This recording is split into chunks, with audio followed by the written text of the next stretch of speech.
This is a seated diagonal crunch using the seat back from the leg press. It's going to work perfect for us because it's short enough that it allows us to extend a little more and create more range of motion for this crunch. The normal bench that we might use would come clear up to her head and wouldn't allow that. So this is going to be great. Now watch. One of the key things is that the adjustable arm has been adjusted to the point where the pulley is well above her shoulder. And that angle of the rope is going to be a critical component to this. Okay?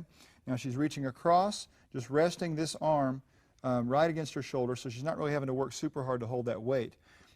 Now, I want you to watch what's happening in here.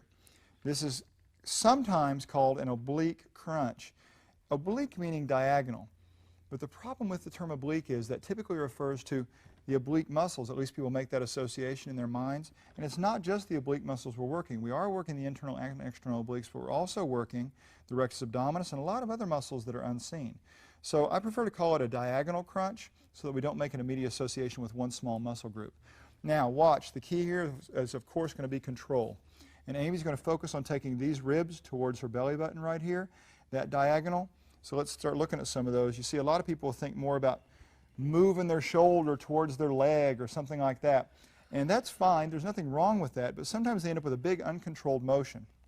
And what Amy's doing is taking advantage of this short seat so she can increase not only extension, but rotation. Now what determines how far she can go back is not just her range of motion, but watch the control, the tightening. You see, she can control the muscles that pull her out of that position. That's what makes this relatively safe for her, is her level of control. And if you just go back there saying, oh look, I can move as far as Amy, but you don't have the control of the muscles that are easing her into that position and are pulling her out of it, then that's going to make this not only uncomfortable, but potentially unsafe. So your range of motion needs to totally be dictated by what you can control with the involved muscles. All right? So watch again.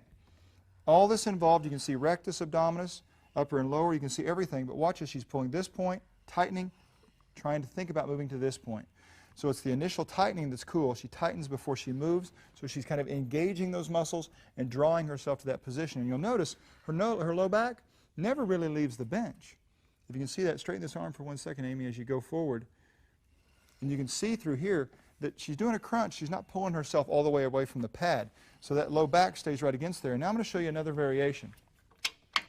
If we go up a notch higher, which in this example is number 2, we were down on number 3 a minute ago, we've got a greater angle in the rope because the pulley's higher, and that's going to create a little bit different resistance. You might feel more resistance at the beginning or at the end. Just see how it feels.